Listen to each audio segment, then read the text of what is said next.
Hey there, students. Tom Richey here, and let me get my camera fixed there. These things just kind of start when they start, don't they? I'm here broadcasting with the Bill of Rights Institute, and we are going over this week. We've got a special broadcast week that we've kind of added here during what was originally supposed to be my spring break. But we got these new DBQ guidelines, and we want to make sure that these DBQ guidelines are put out to everyone, that we're able to demo these things and make sure you know what's going on here. Now, in the previous broadcast, which we can also find at the Bill of Rights Institute's YouTube channel, if you are joining us here for the first time, make sure to hit the subscribe button, okay? Make sure you subscribe to Bill of Rights Institute's YouTube channel because we've got a lot of great webinars that we're doing over here, in addition to content that I'm producing on my channel and through other channels, like with my friends at Marco Learning, who've designed a great setup sheet that I'm really looking forward to going over with y'all. I told y'all that that was coming on Tuesday,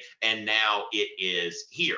All right, so this is the second part of our DBQ webinar. The first part, we basically went through the documents and went through how to set those up, and we used a draft that I had created on Google Drive. So let me just kind of go into that. I'm going to share the draft I'm going to share a few things. Now, first of all, let me kind of show you what resources we've got here. So the Bill of Rights Institute is going to put a link to my DBQ page, which I'm going to share with you now so that we can kind of see, okay, what all is there on the DBQ page. All right, so we've got the APUSH DBQ here, and what we've got, first of all, my DBQ rubric is available, okay? So you can click on here. My DBQ rubric has been modified for this year's exam. Now, remember, we are on a 10-point rubric rather than a 7-point rubric. Same categories, they just changed the numbers up, okay? They changed the numbers up as far as the evidence, and now we've got some subdivided points, okay? So we've got some subdivided points for supporting an argument, for using your POV plus, and for also going into specific historical evidence, okay? So now you've got 2 points there. Those are subdivided, so you can effectively get part credit. Now, 45 minutes is plenty of time here if you've got a strategy, okay? So that's something that, you know, I've gone over. And also, see, here's the thing that I think that this is going to be a very, very useful thing. If you click on download annotation and setup guide.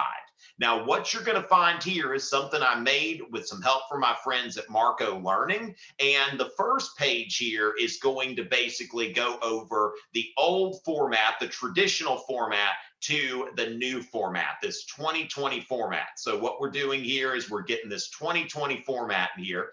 And so now, remember, you've got basically 45 minutes to read and write, 5 minutes to upload your response. So we've got to get this done quickly.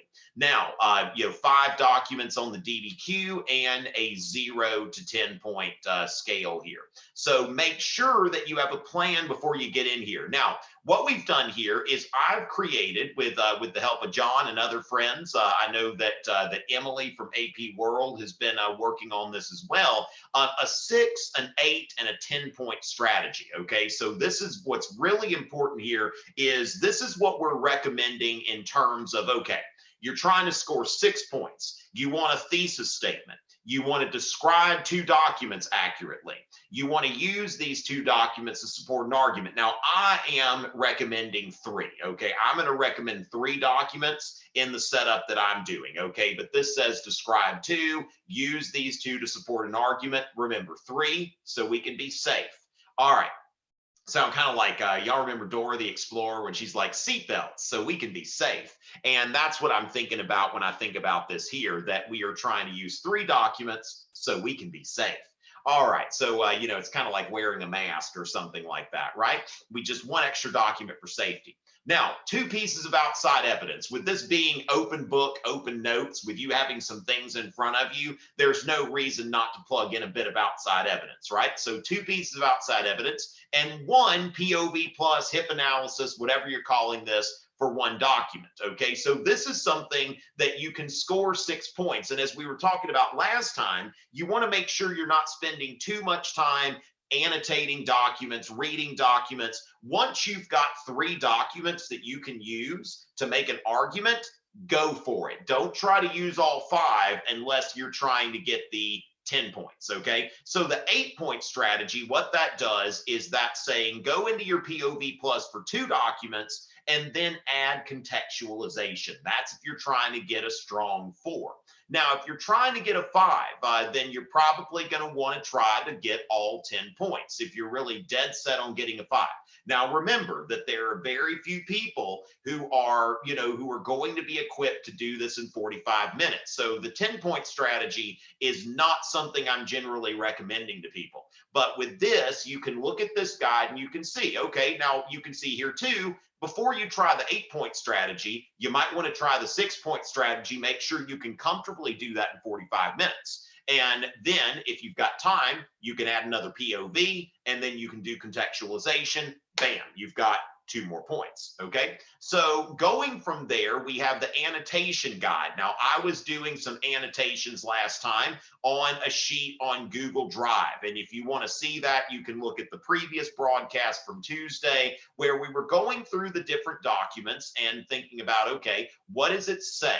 How can I use this to support an argument? And what are my POV plus, HIP analysis, context, audience, purpose, whatever I want to do there. So with that, understand that we've got this where when we went through the documents, now the point of annotating your documents, you're going to have them on a screen. So this annotation sheet is set up in order to help you to not have to look at the documents twice. Okay, so the reason for this, now note the use or strike. Okay, so you want to be able to go in there and decide very quickly. I was working with a tutoring client this morning and he was getting the drift. Okay, what he said was, he started reading the first few sentences of a document. He said, I don't like this document. I said, there you go, strike it. All right. So 2 strikes and you're still good. 3 strikes, you're cutting it close, but you can strike a document if you want to. And then quick summary, what argument could it be used to support? And for 2 documents, is there any kind of POV, context, or audience or purpose? So this is your annotation guide. And once you go through there, then you've got some space here. What about outside evidence? What are 2 pieces of outside evidence you could use? And then what might be some good ideas for contextualization? Now, then we go on to the pre-writing worksheet. Now, this seems like a lot, and it is, okay? But if you learn to do this, if you do this a few times, you manage your time, you only try to use 3 documents, then you're going to be able to get this done in the set time. So what are you arguing in general? What's your contextualization? Now going in here and organizing things into 2 body paragraphs. There's your document evidence, and then any outside evidence, and then there you go, your thesis statement, and then you write. Now, the thing is, this is going to take you a good 20 minutes to do this, more than likely, which means you're going to have about 25 minutes to write. Then, but it's going to be set up for you.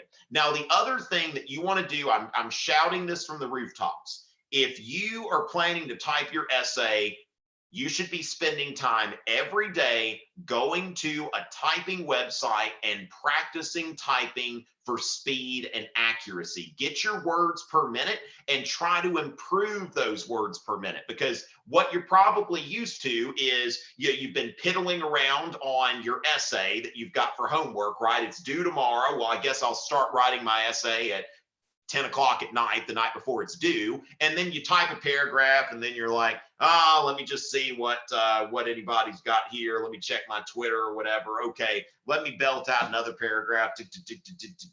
This isn't what this is. Okay, odds are most of you have not ever taken a timed test typing. So make sure, because what I'm seeing when I'm working with clients is that they're having a bit of a bottleneck, like they're not able to type as fast as they think. Now, I type 80 words a minute. Average person types 35 words a minute. So if you think about this, the person who can type 80 words a minute, or even let's say you can type 50 words a minute, you're smarter than the average bear when it comes to typing. That's a lot better than 35. But most of you, if you don't practice your typing, and you've got no excuse not to practice your typing over the next 5 weeks or so, go ahead and make sure that that is happening, all right? Because that's going to be a big factor in whether you're going to be able to do this. Now, the goal here is that you've got this thing all set up. So basically, you're just typing down your ideas, okay, once it gets to that point. So with that, I think that this is going to be an incredibly useful sheet for y'all. So make sure to go to my DBQ page. That link has been shared, and download the rubric. Also, you can download this annotation and setup guide. All right. So as far as that is concerned, then we've got this guide that we'll be able to use to do the setups. Now, here's the point of annotations. Okay, here's the point of the annotation sheet. And I'm going to bring you back to my Google Drive here. And this, what was document 1? Okay, I can see here. I'm not going to look at any of the original documents while I'm going over this. That's one thing that I want y'all to be able to see. This is how the setup guide works. I'm not going to look back at any of the documents. Okay, protesters in North Carolina burned a man in effigy for supporting the Stamp Act. Okay, that could be used to support an argument about unfair taxation or economic meddling by the British. And then we've got some POV analysis here, some historical context. Okay, so the Stamp Act was a direct tax by Parliament. They were also doing boycotts. They could repeal. Okay, now when we look at document 2, the Townshend Acts. Okay, I recognize the Townshend Acts. So going into that, we can see here import taxes, paper, paint, lead, etc. And then again, the control of trade. Now, just between these two documents, okay, if we want to go into the setup guide here, and let's see, I've got this in the fancified kind of InDesign thing here. Let's see if I'm okay. So what I'm going to do here is I'm going to kind of show you how I would set up body paragraph 1. Okay, so if we're thinking about body paragraph 1, then what we're doing here is we're going to set, actually, you know what? This is beautiful, but I think I'm going to go back to Google Drive here. Okay, so let's go ahead and just set this up. All right. So here's the, basically just going to make a rough version of this setup guide here. Okay, so we're going to set that up. All right. So so first of all, body paragraph 1. Okay.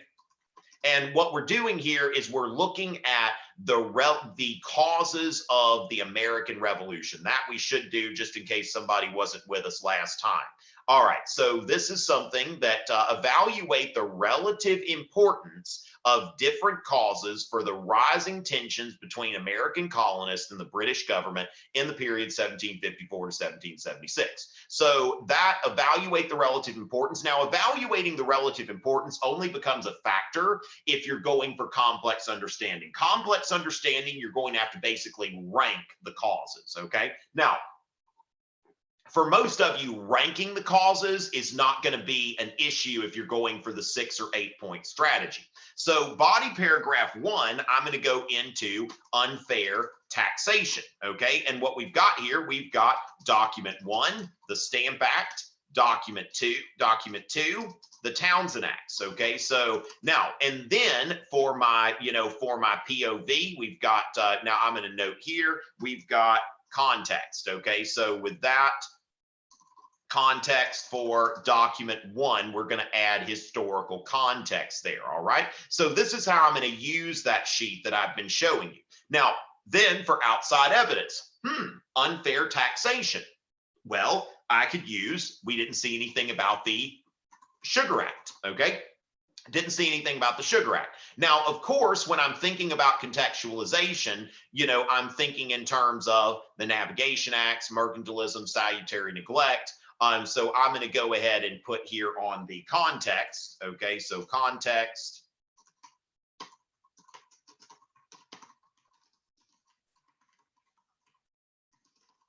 Okay, mercantilism, salutary neglect, yada, yada. I'm going to do this at the end if I have time. Okay, what I'm urging, typically when you're writing an essay and you've got an hour plus a little bit, if you want to fudge into the LEQ time, which we don't have this year, then we typically, when we're handwriting, we do context first. I'm going to do contextualization at the end. Okay, so I'm going to do contextualization at the end. And so we've got unfair taxation. Stand back, Townsend Acts the Sugar Act. Now, what we could also do if we wanted to expand this to say that, basically economic meddling or economic tyranny. Okay, so economic tyranny, we could also go into like the T Act. Okay, that could be something. We could broaden that. So we could go into the T Act or something like that. But what I'm going to say is unfair taxation. Okay, so and then I'm going to put here the Sugar Act. Now, let me go ahead and answer any questions that we've got coming in here. All right, so yes, the link is in the, just reminding everybody that there's the link to my DBQ page, the Bill of Rights Institute has put it in the description. If you refresh the page, the link to the DBQ, or if you're watching this later, you don't have to rely on the chat. The link to my DBQ page with the resources that I'm using is in the description. And remember, while you're down there, go ahead and subscribe to the Bill of Rights Institute's YouTube channel. Okay, make sure that you're subscribing to the channel. And Rich Nix is here. All right, good to see you, Rich. And Olivia is here. Olivia is here as well. All right, so with that, if you refresh, you'll see that. Okay. So as far as that goes, does anyone have access to a Practice 2020 DBQ? You know what, Molly? I will add that to the DBQ page. Okay, I will, after this broadcast, so those of you who are watching later, I will add this DBQ to my DBQ page because I want this to be out there for as many people as possible. Okay, and thank you those of you who are liking the broadcast, and remember, take a moment to subscribe to the Bill of Rights Institute's YouTube channel. Okay, because I mean, I'm subscribed to it. Why shouldn't you be, right? Okay, so going into that, let's go ahead and keep going. Okay, so as far as how you would use this, and you're going to see how easy this is. Most people don't like to invest time in pre-writing. I think it's critical here. Okay, now, so with that, now what we're going to do, see, I'm subscribed to the Bill of Rights Institute. Y'all might want to make sure that y'all are doing that as well. And they've got some pretty cool stuff that they're working on that you're going to see once you subscribe. They've got the Bright and Early series that they're putting out a couple mornings a week. Okay, so with that, we've got the unfair taxation. Now, as we go here again, we're going to see, okay, we've got we've got document 3, British soldiers in a line firing on a defenseless crowd. Like that was Paul Revere's engraving, okay? And so it was Paul Revere's engraving of British soldiers in a line firing on a defenseless crowd. Now, defenseless, okay. Okay, defenseless. Now, when we do our, I really like historical context. I find historical context, if you've got a lot of outside information, which especially, with this time period being very compacted, that the official window for the DBQ is 1754 to 1945, only like 200 years. Now, another thing I've been thinking about is, given that we've had 2 early 20th century DBQs in very recent memory, like the last 2 have been turn of the 20th century, and if the College Board does like a Great Depression or World War II DBQ, people are going to be ticked when there are, we've got it documented. There are so many classrooms that never got to the Great Depression before they left. So I'm thinking really the effective date of the DBQ is probably 1754 to 1900. Now, I normally don't like to predict, because when you predict, you could be wrong, but I'm thinking a 20th century DBQ is very, very unlikely. So when we look at this, though, we're looking at historical context. And so with that, I mean, your focus area of studying really French and Indian War to the Gilded Age. And so the Boston Massacre, but I'm going to note here, Paul Revere was part of the Sons of Liberty. Okay. And so Paul Revere had a purpose here in, his point of view, his purpose. We see here, he was trying to make the British look as bad as possible. Okay. And so here we see British troops in the colonies. And then when we look, now, strictly speaking, we do need to look at the other 2 documents to see what else is covered. But once you have 3 documents, you're pretty good. Okay, so my next, when I go over here and I go to my, okay, that's all in one sheet. Okay, so if I go here, I've got my body paragraph 2, okay, which is British troops in the colonies. Okay, and then I've got document 3, Boston massacre. Okay, so I could go into that, and then we see, context for document 3. All right, so we've got a couple here that we're going to get that for now. In the 6-point strategy, it says to do the POV plus contextualization for whatever for one document, but I'm going to kind of go into this 8-point strategy here. Now, I've got some sample essays that I'll be putting out there. I'll make sure that there's a 10-pointer available on my website later.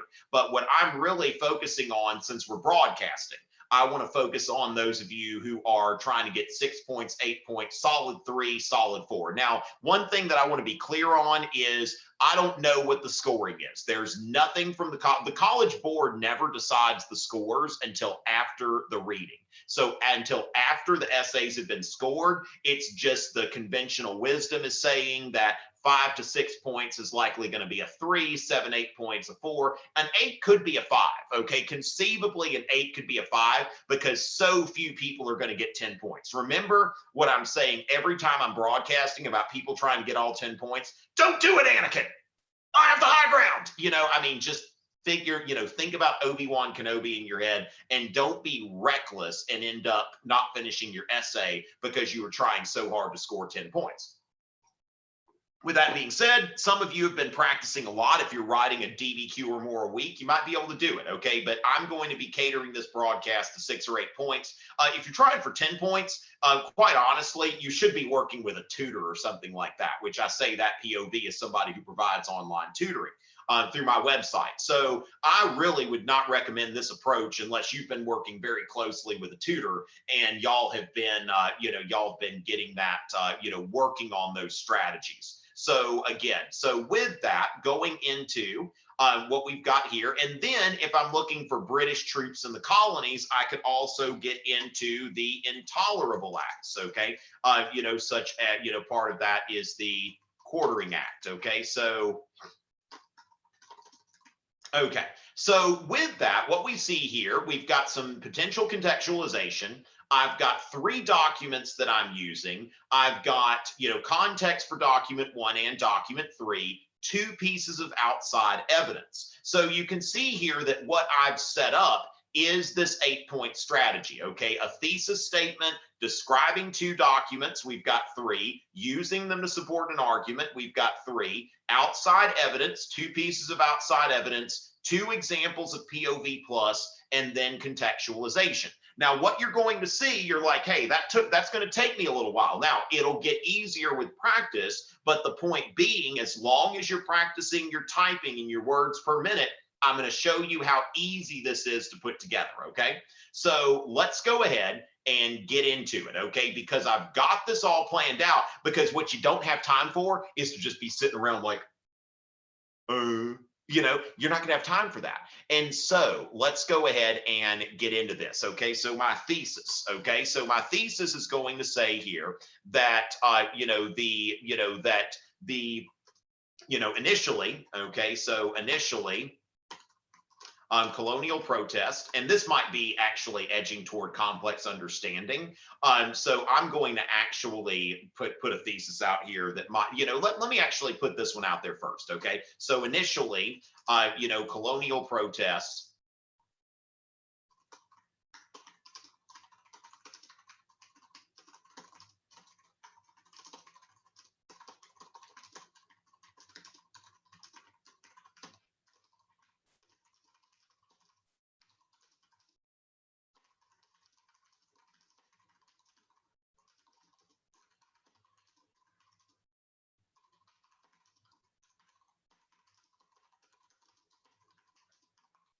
Okay. Now, and with that, just so everybody, in case somebody wasn't with us last time, want to make clear that when we look at documents 4 and 5, we've got here General Gage's orders for Lexington and Concord. Document 5 was the Declaration of Independence. But what I want to do here is make a note to y'all that most of you, if you try to scrutinize all 5 documents and use all 5 documents or 4, most of you aren't going to have enough time. I mean, that's just the way it is. So I'm going to go into this now. So, you can also say here that tensions, okay, between colonists and the British government. Okay, so between 1754 and 1776, were caused by unfair taxation without representation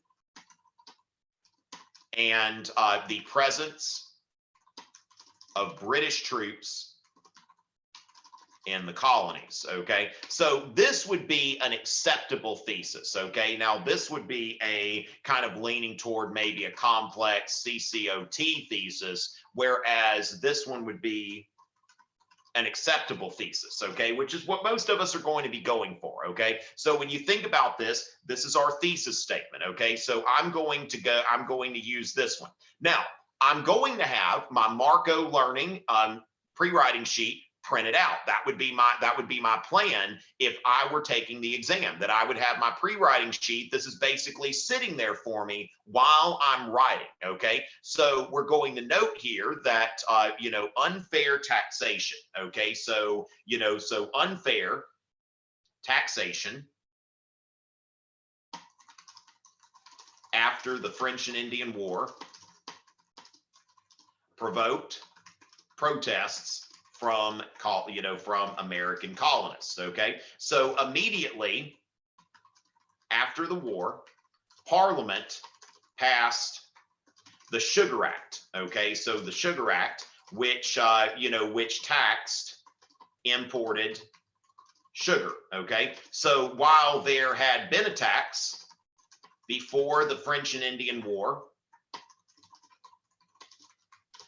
this tax had not been collected. Okay, so you see here now, note as far as this goes, I am doing typically for outside evidence, I like 2 sentences. Okay, because it makes sure that you are getting deep into it, that you're not name dropping by just saying the Sugar Act. You're not doing anything. You're not doing yourself any favors. So as far as that goes, I've got outside evidence. Okay, so Parliament. Okay, so Parliament also passed the Stamp Act, okay, which infuriated colonists, okay, such as a group of colonists in North Carolina, who burned a man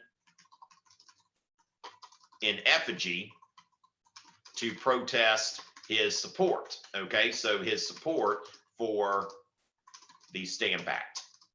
Okay, now as far as that is document 1. Okay, I'm showing that I understand it. Now also I'm making a clear tie between an unfair tax and I've got my topic sentence. The key here for using documents argumentatively is that we've got we need to link it to a topic sentence. Now, preferably if you see a clear tie with a thesis statement, but as long as there is a clear argument in this paragraph. So everything in this paragraph is focusing on unfair taxation. Okay, so this goes along with that. Now I'm going to go into the contextualization. Okay, so colonists were extremely upset by the Stamp Act because it was a direct tax, okay, on the colonists without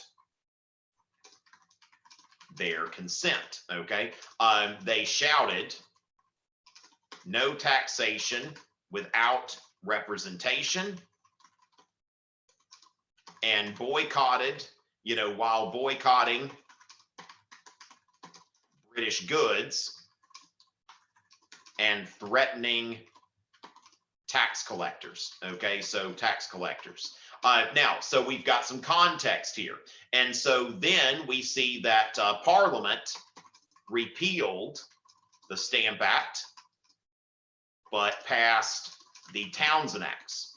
Okay, so which taxed imported paper, paint, lead, glass, and T, okay? And that is, of course, document 2. Now, here's the thing. You see how easy this was. Now, even though I'm pausing to explain everything I'm doing, you see where there is enough time to do this, okay? So what we've done so far, we've got a thesis statement. We've used 2 documents argumentatively, okay? So we've used 2 documents argumentatively, and we've also got historical context. So if we go here into our, into our point sheet here, okay, so you look at this Marco learning handout that I've shared with y'all. If we go into the point sheet, so far, just by a thesis statement, 1 body paragraph, I've gotten a thesis, I've described 2 documents, I've used them argumentatively, I've used a piece of outside evidence, and I've done POV for 1 document. So already on this rubric, I've scored 1, 2, 3, 4, 5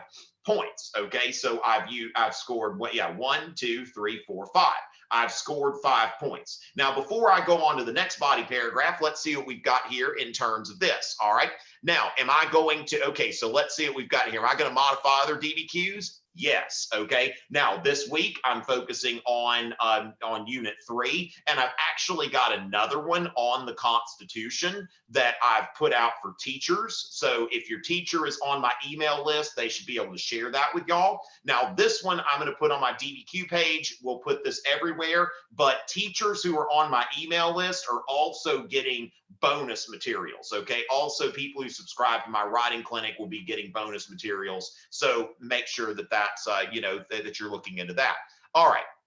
So as far, and Amy, I'm glad I can help. Let's see, do I recommend holding off? Yes, because it might use up too much time. Exactly, Christopher. My advice on contextualization is we can go back and get it later, okay? Because what we want to focus on are the points, like contextualization is a standalone point. Not all students understand how to do it. It's one of those things, especially like when I'm teaching like 10th graders, taking their first AP history class, they have a hard time with it. So yeah, I recommend going back and doing contextualization if there's time. Okay. The key is we don't want students stressing out over this. All right. So yeah, I'm seeing my strategy is that yes, the thesis go into the body paragraphs. Okay, so if I don't have time, yes, exactly. Like this is the thing that basically we want to focus on having a complete essay. So let me show you how, and this is reassuring you that there is an easy way to score a lot of points on this document as long, on this DBQ, as long as we don't try to do everything. So our next paragraph is going to focus on British troops in the colonies. Okay, so we've got here the Boston Massacre. Then we're going to do context for that. Okay, and then we can bring in the intolerable acts as another piece of outside evidence. So then we're going to note here British troops in the colonies also provoked tensions and led to the American Revolution. Okay, so in Boston, a group of protesters was fired upon, by British soldiers in what is known as the Boston Massacre. Okay. Now, one thing that we want to know is when we're looking at visual sources, we need to be paying special close attention to the visual source. So what you want to note here is you want to describe what's going on. Okay. So note that I'm not just going to make a casual reference to it. I'm going to describe what's going on here. Okay. So take a look at this. I'm going to describe what's going on. So in an engraving by Paul Revere, okay, so by Paul Revere, the British soldiers were who were involved, were lined up in a row, and their commander was raising his sword, commanding them to fire upon an innocent and unarmed crowd. Okay, so this is document 3. Okay, now this is where we can, now here's the thing. Now we have, we've used a third document. We've, we've got, we're safe. Now I'm going to use another piece of outside. I can use another piece of outside evidence, or I can do my POV or context for document 3. So I'm going to go ahead and do some context for document 3 while I'm here. Okay. So with that, let's go ahead and remember this is the thing that we want to note is it's not anymore on the regular rubric, like the outside evidence is prioritized over your POV plus, because 3 POV pluses get 1 point, 1 piece of outside evidence gets 1 point. Now we've got a note here that the ratios have changed. So whether I want to do my POV or context for document 3, or I want to present another piece of outside evidence, doesn't matter. They carry the same weight. Okay, so let's think about this. That's actually just something that just occurred to me. All right, so with that, it doesn't matter what I do first because they're both the same weight on this rubric. So fired upon an innocent and unarmed crowd. So I'm going to note here that, Revere, who was a member of the Sons of Liberty. Okay, now don't just name drop the Sons of Liberty, say what they were. Okay, so an organization that was dedicated to resisting British rule. Okay, so was dedicated to resisting British rule and British policies. British policies. It was a member of the Sons of Liberty. Cast the situation in the worst possible light for the British. Okay, reports show that the colonists were unruly and provoked the soldiers. Okay, so provoked the soldiers by threatening them. Okay, now I can go on and on. I could go on and on about John Adams and them being found innocent, not guilty, rather, most of them being found not guilty. But I'm not going to go that deep into it. I've only got 45 minutes, right? Okay, so British troops in the colonies, were also British troops in the colonies were also controversial. Became more controversial under the Intolerable Acts. Okay, so acts which, so the Intolerable Acts, which included a stricter quartering act that allowed the royal governor, so allowed the royal governor, so allowed the royal governor to place troops in any building he saw fit. Okay, so that's something that we're going to note. That. So it became more controversial under the Intolerable Acts, which included a stricter quartering act. Okay, so they also, so when we see that, we see, and then I can, what I can do, because 2 sentences, I typically want to do 2 sentences. So the Intolerable Acts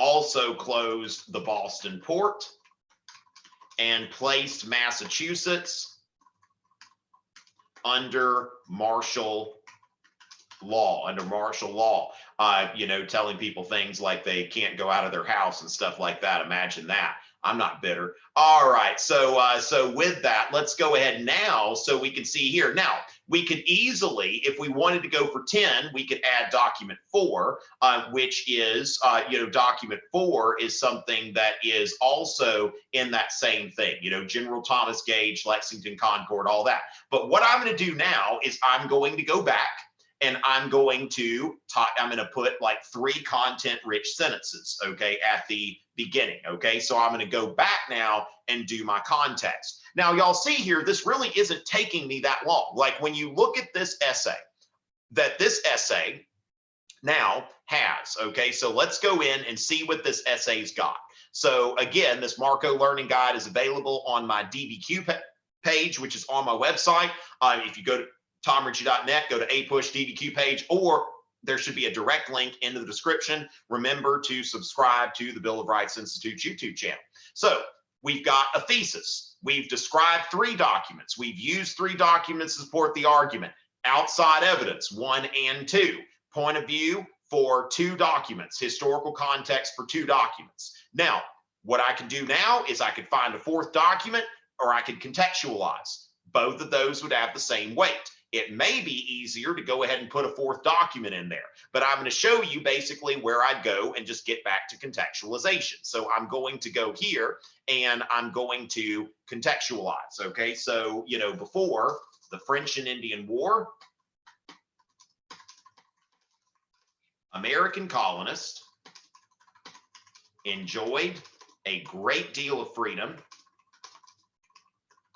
under the policy of salutary neglect. Okay, now let me talk about what that is, right? That although Parliament passed the Navigation Acts, mercantilist laws that taxed trade with other countries, these acts were not enforced. Okay, so these acts were not enforced, and the colonists got to trade as they pleased. Okay, so got to trade as they pleased. This all changed with the French and Indian War. Okay, so in French and Indian War, which put the British into a lot of debt, and the British government decided that the colonies should help pay for the war. Okay, so then this is basically the contextualization. I typically like to throw in a little transition sentence. It's not necessary, but I'll say something like that, you know, British policies after the French and Indian War created tensions between the British government and the colonists. Okay, and then I go on to the thesis. Now, it might have been easier just now just to go in and just to go in and use a 4th document, but as you see here, thesis statement, body paragraph 1, body paragraph 2, using 3 documents is very, very doable. Okay, so as far as that goes, while I'm here, okay, we can go see, you set up your basic DBQ. Okay, so you set up your basic DBQ, and then as you realize I've gotten all these points that I came in for, you just keep adding more points. Okay, so now let's go ahead and bring in document 4. Okay, why not? Okay, so we're going to bring in document 4. Okay, which is get Thomas Gage orders, orders and, Concord. Okay, so basically, these, so we're going to say here that in 1775, the British general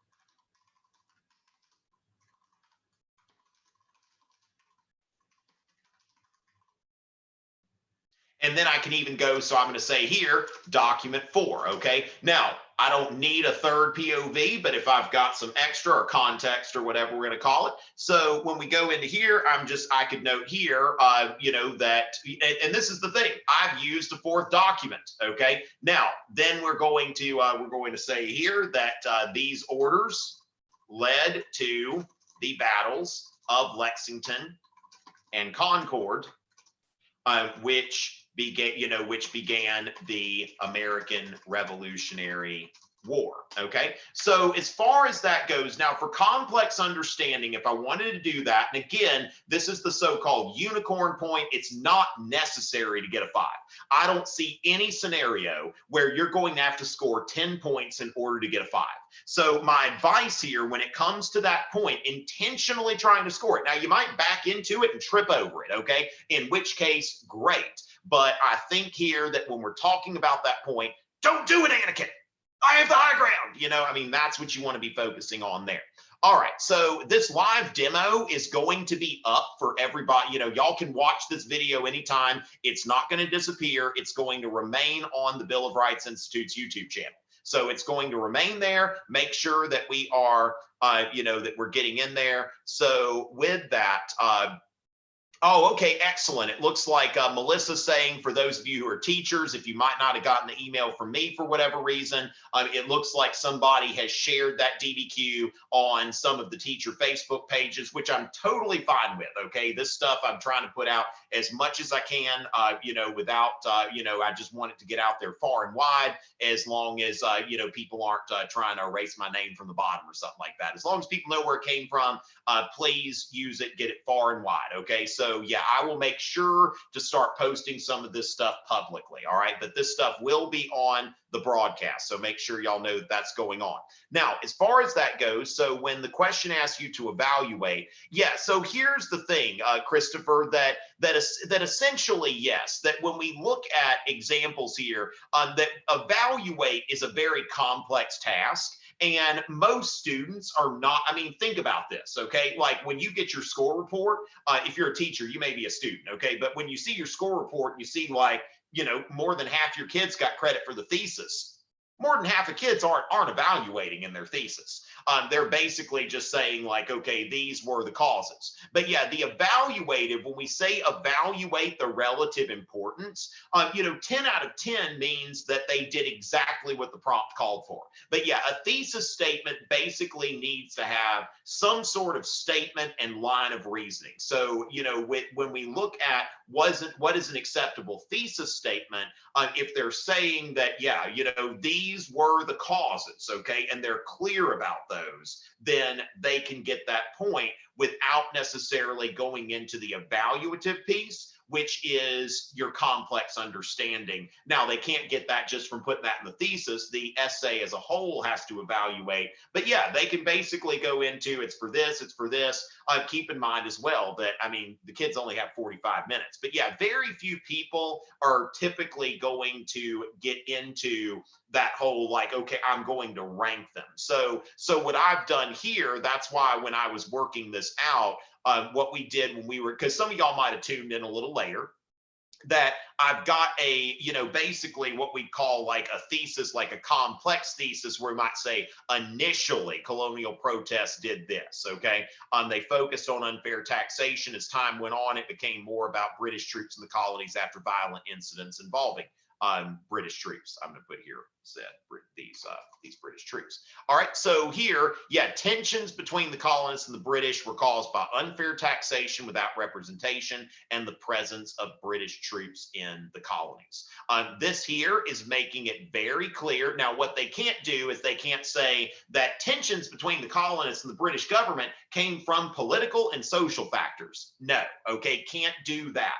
They can't say like, the tensions were caused by economic and social factors. Can't do that. But as long as they clearly identify, basically the test for a thesis, does it say how, does it say why, does it, so basically why were there tensions? Okay, the tensions were caused unfair taxation and British troops in the colonies. And it should basically be a preview of points. Like, we see here, this paragraph, and is focusing on taxation. This one's focusing on British troops. Now, what I want to make sure that we all understand here, okay, is that I've got 10 minutes left for questions, okay? So go ahead and get your questions out there. But what I want to emphasize here is there is enough time if you don't bite off more than you can chew. And if you first try to score the 6 points and then add to it, okay? So I think that's going to be the biggest benefit of this handout that we've created here, is that you've got, okay, these are the points I'm going to try to score first, okay? Then if I've got time, I'm going to add these two. And then I will go in and maybe try to add a fourth document, because that could be done very easily. Or can I maybe go in and mess with the complex understanding? But understand here, I just don't see a scenario where a 9 is a 4. Okay, so I think that the complex understanding point is really a moot point, because if you've scored all of the other 9 points, then you are going to get a 5. Like I just, and if you don't, of course, you'll never know. They're not going to tell you what. Well, actually, your teachers will get your essay. So that might be, I'm wondering if the teachers will also get the essay scores. That is a question, isn't it? The teachers will get the essay, but will they get the scores back? That's fascinating.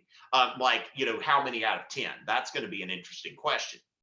So with that, I'm thinking that if you find out somehow that you got 9 points and you didn't get a 5, let me know. I'll mail you $5. That's what we'll make this. We'll make this a $5 wager. So let's go ahead and get any questions in. I'm going to go ahead and get on the chat. Even if somebody's got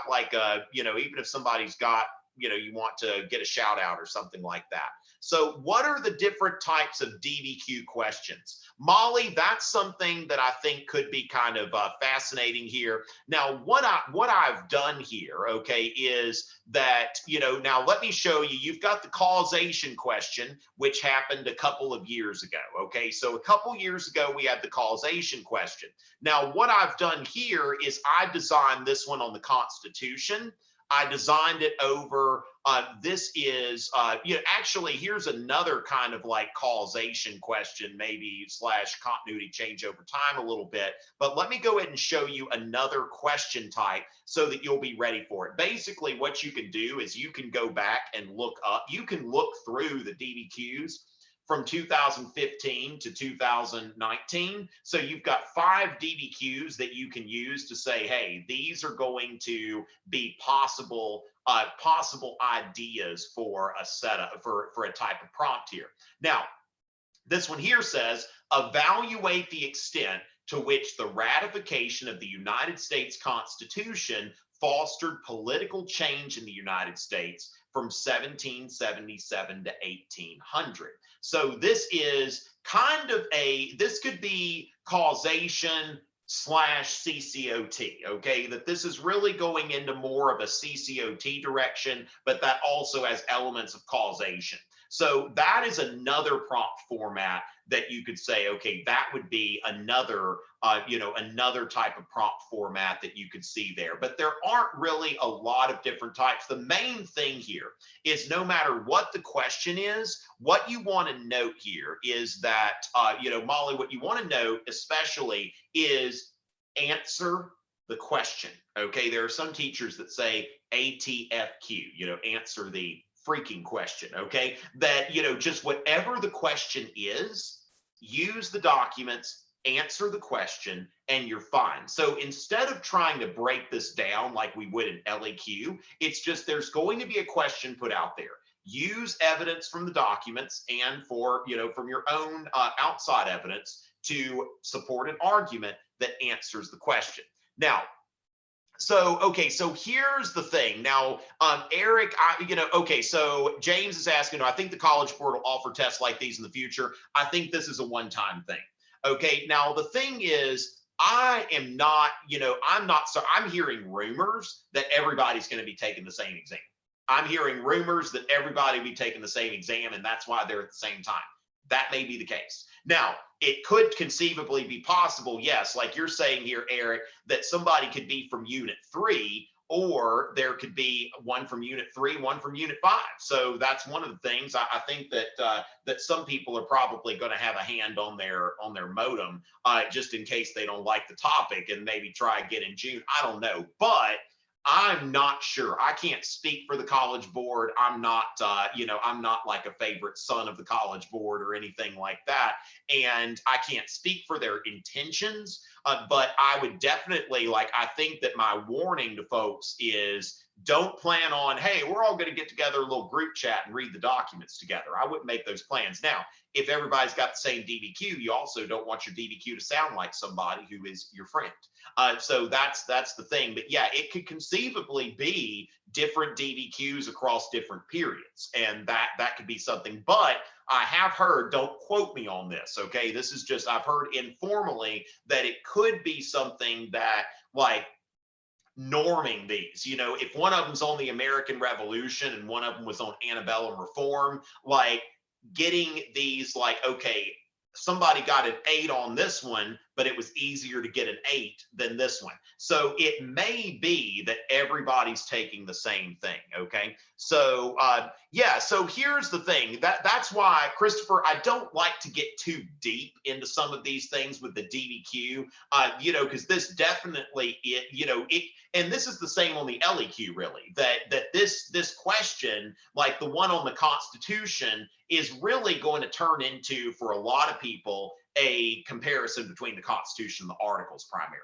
So that's going to be an issue that that you're going to run into there. So that's why with the DBQ, I think that it's very important that we think about just whatever the question is, answer it. And remember the skill set, the skill-based thing on the rubric, that's the LEQ. So students, make sure you don't think about, oh, I've got to do causation or change over time. You'll probably do some of that stuff naturally, but don't get so, so deep into that as if you're doing a DBQ. There's no explicit skill-based component. What you're doing here is your skill is using the documents. That's what your skill is.